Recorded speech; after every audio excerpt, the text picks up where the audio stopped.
Assalamualaikum warahmatullahi wabarakatuh. Ketemu lagi dengan Pak Hono dalam belajar senyawa turunan alkana bagian yang kedua. Anak-anak sekalian, kita ikuti pembelajaran ini baik-baik. Namun sebelumnya awali dengan berdoa.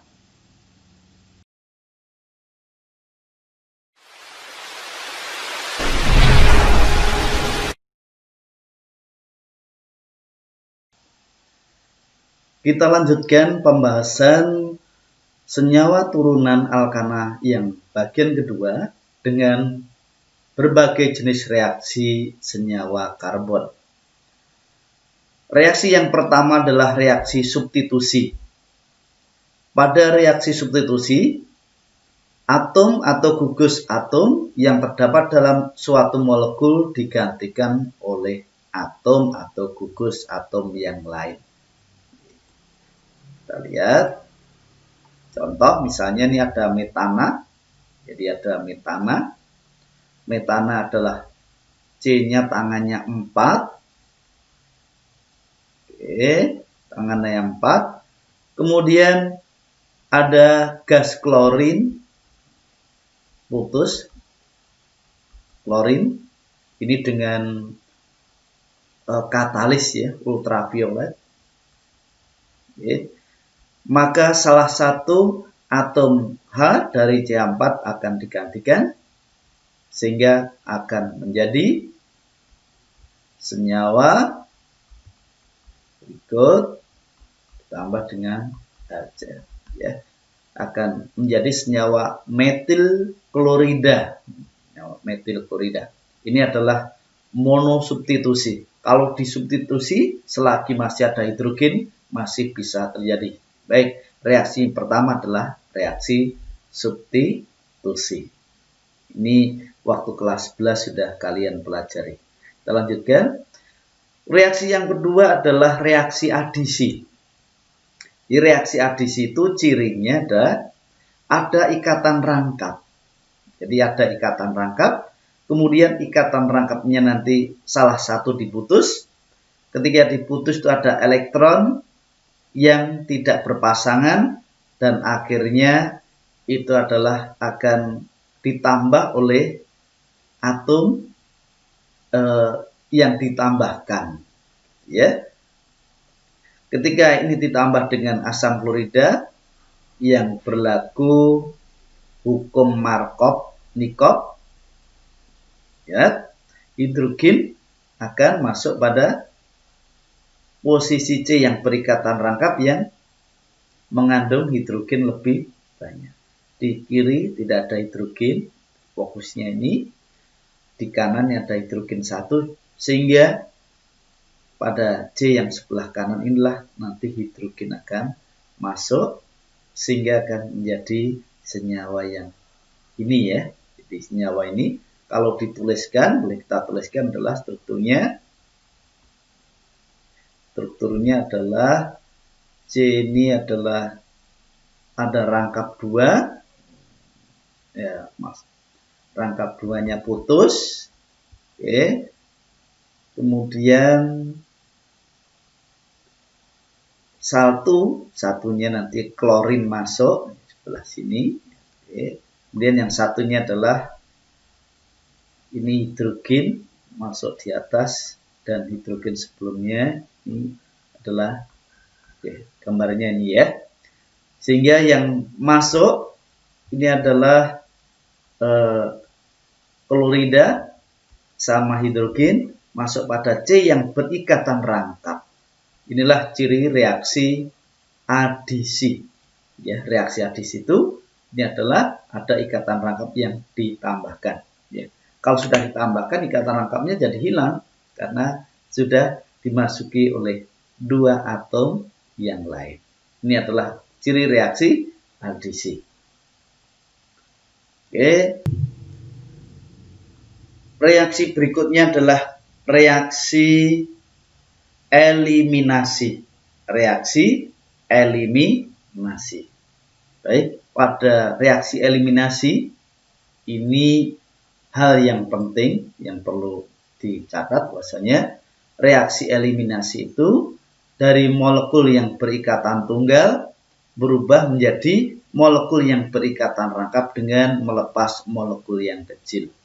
Contoh, ini alkohol.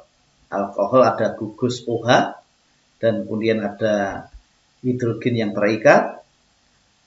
Kalau ditambahkan asam sulfat dan dipanaskan, maka akan terbentuk alkena. Terbentuk alkena, molekul air terbentuk. Jadi ciri khasnya adalah ini terbentuk ikatan rangkap, ya, terbentuk ikatan rangkap.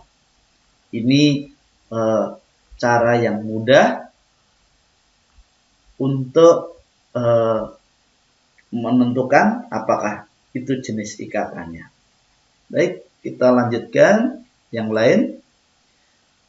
Reaksi-reaksi pada alkohol. Ya, reaksi-reaksi pada alkohol, kita tahu alkohol adalah turunan alkana yang mengandung OH. Atom hidrogen dari gugus OH dapat disubstitusi oleh logam aktif seperti natrium dan kalium membentuk alkoksida dan gas hidrogen. Baik, kita ambil contoh misalnya suatu alkohol CH3OH misalnya. Oke, ditambah dengan natrium. Maka natrium akan menggantikan pada hidrogen ini. Ya, kita tahu O kan negatif. Ini kan D-, ini D+, ya, sehingga ini pada H ini akan digantikan oleh natrium. Ini akan terbentuk CH3O Na ditambah dengan gas hidrogen. Nah, ini ya ciri khasnya. Jadi ciri khasnya adalah terbentuk gas hidrogen, ya. Dan ini nanti digunakan untuk membedakan alkohol sama eter. Kalau eter nanti nggak bisa reaksi sama logam natrium. Reaksi yang berikutnya adalah substitusi gugus OH oleh halogen. Oke, oleh halogen. Jika alkohol ini ditambahkan, ini direaksikan dengan asam halida pekat, bisa PX3, PCl3 misalnya, atau PCl5, ya halogen. Ya, ini dapat kita ambil contoh misalnya CH3CH2OH, ini etanol. Oke, ditambah misalnya adalah dengan PCl5. Dengan PCl5 apa yang terjadi? Maka nanti akan terbentuk CH3 CH2 ini Cl, ya, Cl ditambah HCl, O-nya di mana? Ya, O-nya adalah masuk di POCl3, ya, POCl3. Jadi reaksinya adalah ini gugus OH disubstitusi oleh salah satu klor yang ada di sini, akan masuk jadi ini. Kemudian hidrogen ketemu sama klor jadi terbentuk HCl, oksigennya adalah bergabung sama PCl3 menjadi POCl3. Jadi intinya terjadi reaksi substitusi gugus OH. Oke ya. Baik. Berikutnya adalah oksidasi alkohol. Alkohol sederhana mudah terbakar membentuk gas karbon dioksida dan uap air. Ini sudah biasa ya untuk senyawa organik, itu adalah mudah terbakar, yang rantai pendek, ya, rantai pendek itu terbentuk gas karbon dioksida dan uap air. Kemudian hal yang penting di sini, bedakan alkohol primer, sekunder, dan tersier. Ini adalah menggunakan oksidator, ini menggunakan reaksi oksidasi. Kita akan bedakan alkohol primer, sekunder, tersier ya, dengan oksidator. Kita ambil contoh yang alkohol yang primer. Kayak apa primer? CH3, CH2, CH2, OH. Apa artinya primer? Gugus OH hidroksida adalah menempel pada C primer. Ini C primer ini. Kalau dioksidasi, ini oksidator ini aja ya. Oksidatornya adalah kita tekan dengan O. Fokusnya reaksi adalah pada C yang ngikat OH ini. Fokuskan di sini nih. Sehingga CH3, CH2, ini C, ini H gitu. Kemudian ini ada OH. Kemudian sini ada H. Ya, ini ya. Oksigen ini akan menyerangnya pada C yang mengikat OH dan masih mengandung hidrogen. Ini maka akan menyusup di sini salah satunya. Oke, ini ya. Oksigen sudah masuk di sini nih. Baik, kalau oksigen masuk di sini nih, jadi rumus, kalau ada atom karbon ngikat 2 OH, ini sudah rumus, ini akan melepas molekul air. Ya, ini akan melepas molekul air. Jadi nanti akan ini molekul air akan lepas. Oke, ini akan min H2O, ini akan lepas, akan terbentuk CH3, CH2, ini CH2, ada CH, ikatan rangka 2O, terbentuklah aldehid. Ini adalah kalau alkoholnya adalah alkohol primer. Ya, oke gitu. Sekarang bagaimana kalau alkoholnya adalah alkohol sekunder? Alkoholnya alkohol sekunder. Ya, kita pilih alkohol sekunder. CH3, CH, nah ini ada OH, ini CH3. Direaksi dengan oksidator, oksigen akan menyerang pada C yang ada OH-nya. Kan sini.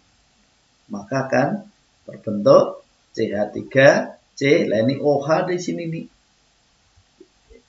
Oke, CH3. Sama, kalau C ngikat 2 OH terjadi apa tadi? Akan terjadi dehidrasi, pelepasan air. Oke ya, jadi akan ini melepaskan molekul air. Kalau lepas molekul air akan terbentuk apa ini? Min H2O. Jadi lepas molekul air, maka akan terbentuk ini akan terbentuk senyawa keton CH3, CO, CH3. Oke, kalau alkohol sekunder jadi keton ya. Alkohol primer dioksidasi jadi aldehid. Nah, beda kan? Sekarang kalau alkoholnya alkohol yang tersier. Alkohol tersier kayak apa? Alkohol tersier adalah alkohol yang terletak pada pertigaan. Nah, ini di OH ya. Oksidasi kira-kira mana? C yang ikat OH masih punya hidrogen enggak? Jadi C yang ikat OH ada hidrogen enggak? Oh, enggak ada. Berarti ini reaksi tidak terjadi. Tidak terjadi. Oke ya. Jadi untuk membedakan alkohol primer sekunder dengan menggunakan oksidator kalium dikromat, maka yang primer akan terbentuk aldehid, yang sekunder terbentuk keton, dan yang tersier tidak terjadi reaksi. Ya, mudah kan? Oke, mudah. Berikutnya, reaksi-reaksi pada alkohol berikutnya. Jadi, Pembentukan ester. Alkohol bereaksi dengan asam karboksilat membentuk ester dan air. Ya. Bayangkan karboksilat tadi gugusnya kayak apa? Masih ingat tadi ya? Pada dulu bagian pertama. Baik, alkohol. Kita bikin alkohol yang paling sederhana. Misalnya adalah CH3OH, metanol. Ya, reaksikan dengan asam karboksilat. Asam karboksilat misalnya asam asetat. Oke, ini terjadi reaksi esterifikasi. Ini ada sedikit perlu ditambahi asam, nanti ada reaksinya kesetimbangan. Sedikit perlu suasana asam, ya ini ya. Oke, nanti jadi fokusnya adalah ini fokusnya di sini nih, ya fokusnya sini. Dan ini nanti ini ada 2 OH, ini ada dari sini adalah dari alkohol, kemudian ini adalah dari asam. Ini kedua OH nanti akan bergabung, akan melepaskan molekul air. Akan melepaskan molekul air. Terbentuklah adalah nanti CH3CO ini O CH3 ya, ditambah dengan H2O. Reaksi ke kanan namanya esterifikasi ya, esterifikasi. Jadi caranya untuk yang mudah kayak apa? Caranya yang mudah, reaksinya coba kita lihat di sini nih. Jadi kimia organik ini adalah yang penting kalian tuh ilmu titen ya, ilmu yang diteliti, yang biasa ketemu. Baik, ini adalah R, ini akan masuk di ya, akan menggantikan ya ini adalah R. Oke, jadi kayak gitu tuh reaksi esterifikasi. Jadi akan masuk di R-nya nanti, jadi akan menyerangnya pada sisi yang mana? Pada sisi yang sini ya. Jadi reaksi pada kimia organik itu adalah yang diserang adalah fokus pada gugus fungsinya. Oke ya. Baik, reaksi berikutnya adalah dehidrasi alkohol. Jika alkohol dipanaskan bersama asam sulfat pekat akan mengalami dehidrasi, melepas molekul air membentuk eter atau alkena. Tadi ya, ini adalah reaksi, jadi reaksi eliminasi ya, reaksi eliminasi. Kita ingat kembali tadi ada C, kemudian ada H, ada OH, ini adalah H2, ini H2. Ketika ditambah asam sulfat dengan suhu 180 derajat Celcius, maka nanti molekul air akan lepas. Molekul air lepas, fokusnya adalah yang di sini nih, ya, akan lepas sehingga terbentuklah adalah suatu alkena. Ini adalah reaksi apa? Eliminasi, ya. Lanjut. Tadi alkohol, sekarang reaksi pada eter. Oke. Eter mudah terbakar, membentuk gas karbon dioksida dan uap air ya. Jadi eter itu masih rumusnya persis alkohol. Misalnya ini tadi kan CnH2n, misalnya berarti C2H6O ya, CnH2n plus 2O ya. Ditambah oksigen yang akan jadi nanti karbon dioksida dan uap air ya. Tinggal samakan koefisiennya. C-nya 2, ini 2, hidrogennya ini berarti ini 3. Oksigennya berarti sini 7. Ini sudah ada 1. Ini oh ya 2 kali 2. Ini oksigennya ini ada 4 ditambah 3 sama dengan berapa? 7 ya. 7 berarti sini adalah Misalnya. Udah pas ya. Oke, reaksi pembakaran. Udah, reaksi dengan logam aktif. Ini reaksi dengan logam aktif. Ether tidak bereaksi dengan logam natrium. Ya. Jadi ini adalah tidak reaksi. Inilah yang Tok bisa membedakan tadi ya. Bedakan kalau ada ether, jadi ether misalnya punya gini.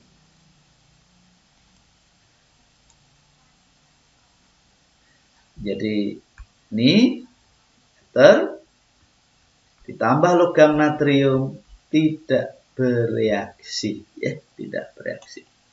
Kita lanjutkan, reaksi yang berikutnya adalah reaksi dengan fosfor pentaklorida.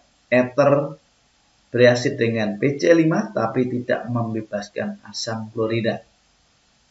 Kita pilih ether misalnya CH3O,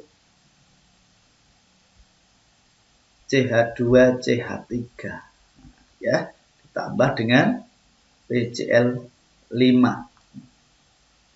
Ini nanti akan terbentuk, jadi akan terbentuk, fokuskan kiri dan kanan, jadi nanti akan ini pada sini, nanti Cl akan masuk ya, akan masuk pada sisi kiri dan kanan, akan jadi CH3Cl dan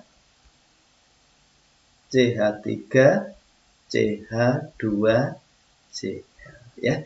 Jadi metil klorida dan etil klorida ditambah dengan POCl3. Asam klorida tidak terbentuk. Nah, ini bedanya kalau dengan ether kan gitu tadi ya. Baik.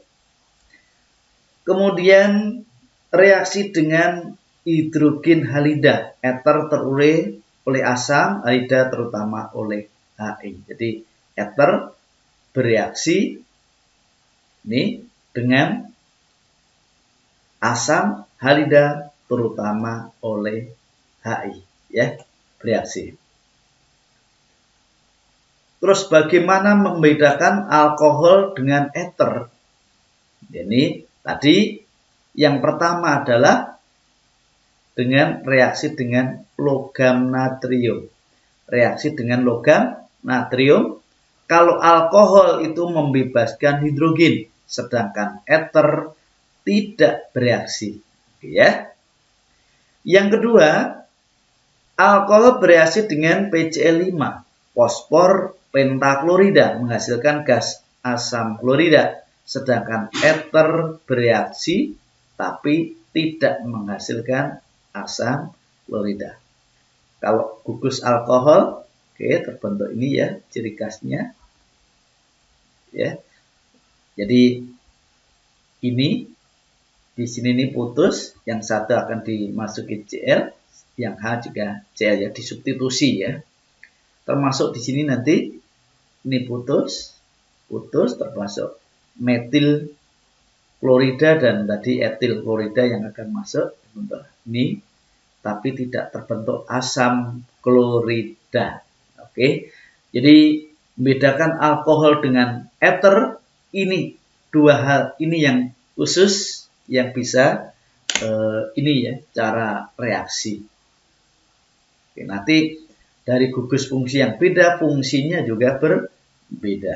Ya, contohnya nih, kalau alkohol itu untuk desinfektan, tapi kalau ether adalah untuk anestesi. Ya, walaupun rumus molekulnya persis sama. Ya. Baik, kita lanjutkan reaksi pada aldehid. Ya, reaksi pada aldehid. Ini yang pertama adalah reaksi oksidasi. Reaksi oksidasi. Aldehid adalah reduktor yang kuat sehingga dapat mereduksi oksidator lemah. Jadi aldehid ini karena dia ini ada gugus karbonil dan ada hidrogen yang ada di sini ya. Hingga dioksidasi masih bisa, nanti akan masuk di sini kan. Jadilah asam karboksilat, ya. Akan jadi apa? Asam karboksilat. Ya, ini pokoknya kalau saya kasih warna ini ya. Jadilah asam karboksilat. Oksidatornya, ini oksidatornya bisa bereaksi Tollens, bisa bereaksi Fehling. Jadi bereaksi Tollens itu adalah suatu senyawa nanti Ag+, sedangkan bereaksi Fehling nanti adalah CO2+, ya. Ya, kalau ini adalah yang Tollens, kalau ini Fehling ini adalah Fehling, ya. Jadi untuk memudahkan ini aja nih. Ini semuanya adalah sebagai oksidator pembawa oksigen, ya. Oksidasi aldehid menghasilkan asam karboksilat seperti gambar sini. Oke. Inilah nanti yang untuk membedakan aldehid sama keton adalah menggunakan reaksi oksidasi, ya. Reaksi oksidasi. Oke. Sekarang adalah reaksi reduksi. Jadi ciri reaksi reduksi itu adalah reaksi adisi, ya. Dengan menambahkan hidrogen. Mudah, fokuskan ini. Kalau ada ikatan rangkap dengan hidrogen pasti bisa terjadi, ya.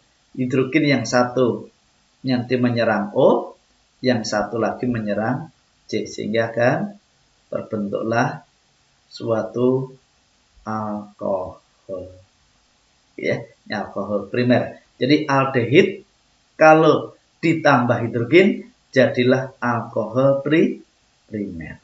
Tadi kebalikannya, alkohol primer dioksidasi jadi aldehid, ya. Mudah untuk reaksi adisi dengan hidrogen.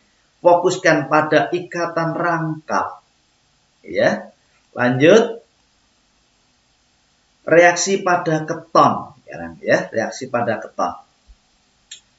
Keton ini merupakan reduktor yang lebih lemah daripada aldehid, lebih lemah. Zat-zat pengoksidasi lemah seperti bereaksi Tollens dan bereaksi Fehling tidak dapat mengoksidasi keton. Oke. Oleh karena itu, aldehid sama keton itu bisa dibedakan dengan menggunakan bereaksi Fehling dan Tollens, ya.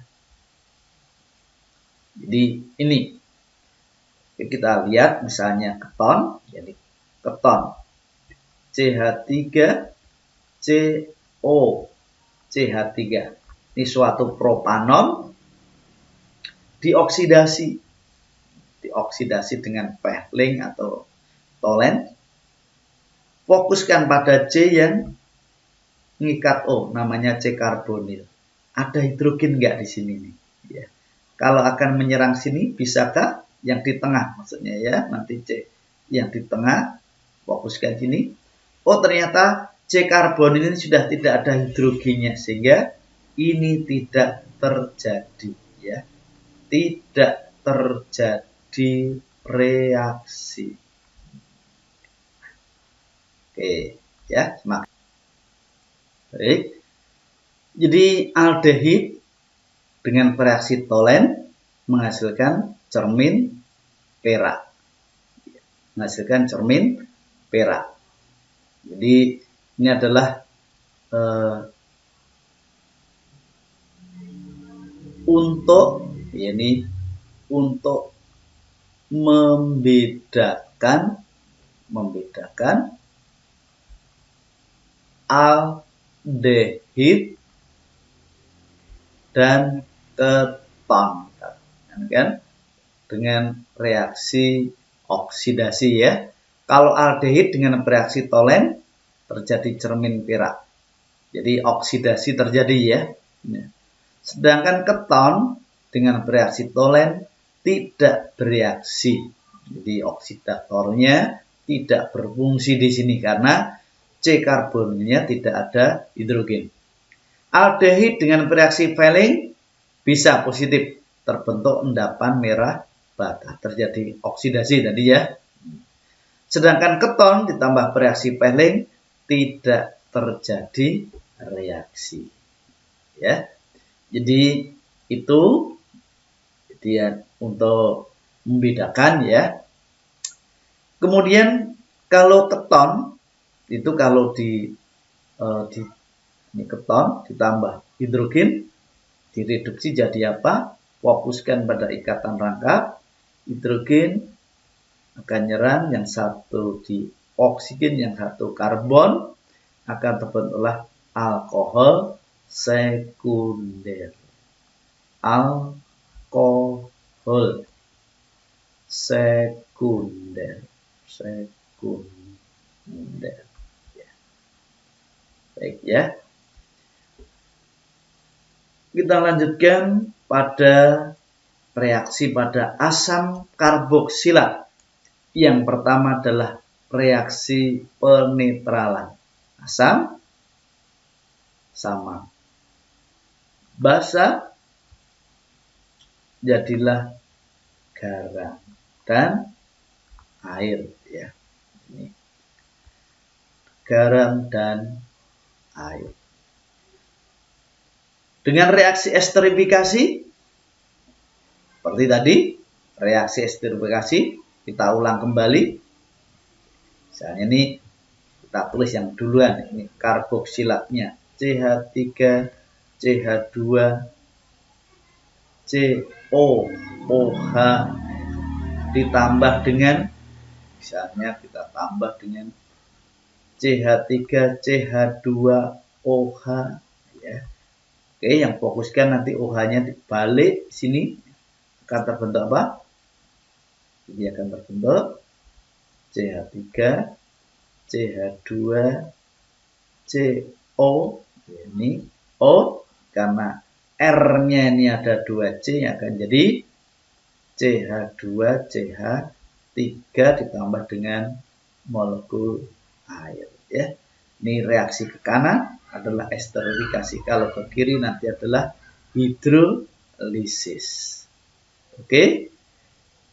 Ini tidak susah ya. Reaksi pada asam karboksilat ada reaksi penetralan dan ada reaksi yaitu esterifikasi ya. Sekarang reaksi pada ester. Jadi reaksi pada ester. Ester dapat terhidrolisis dengan pengaruh asam bentuk alkohol dan asam karboksilat tadi. Jadi reaksi yang balik ya. Reaksi hidrolisis merupakan kebalikan dari pengesteran. Jadi kita lihat di sini nih ya. Ini adalah suatu etil asetat.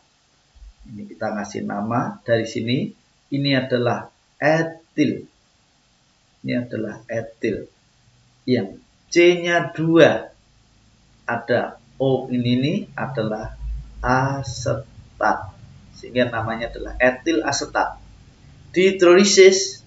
Kalau dihidrolisis akan terbentuk alkohol dan asam karboksilat. Jadi kalau hidrolisis adalah pemutusan.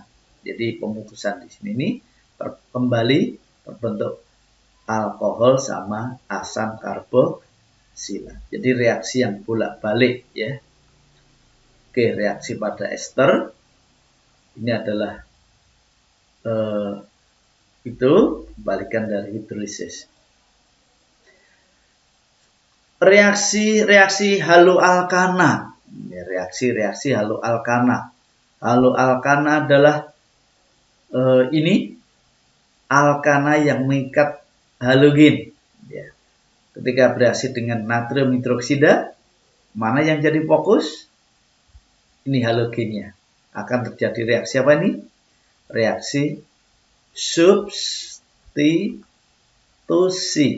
halogen oleh natrium hidroksida, oleh OH-nya. Ya. Ini reaksi substitusi. Kemudian bisa juga terjadi reaksi eliminasi dengan reaksi CH3OK.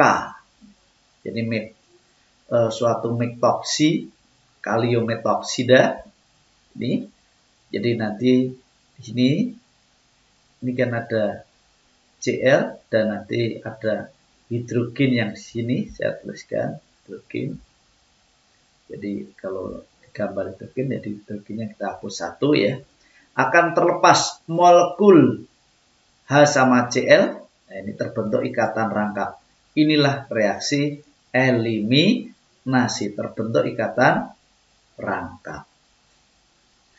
Berikutnya ini kalau mengenai kegunaan haluk alkana, kegunaan ester, nanti insya Allah bisa kalian baca sendiri. Secara sekilas, haluk alkana ini adalah sebagai zat anestesi, kloroform pernah digunakan secara luas sebagai zat anestesi, tapi kini sudah ditinggalkan karena ada dampak, ya, ada ditinggalkan kloretana. Guna sebagai bahan anestesi lokal. Ini ada yang lain yang lebih aman ya.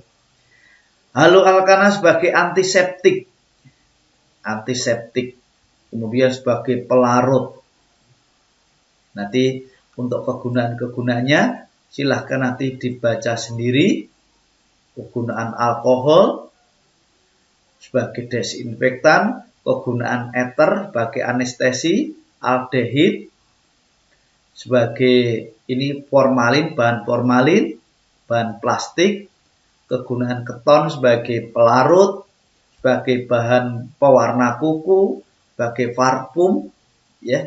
Kemudian asam karboksilat, ini digunakan kalau untuk masak, tapi dengan konsentrasi yang rendah, ya, dan seterusnya.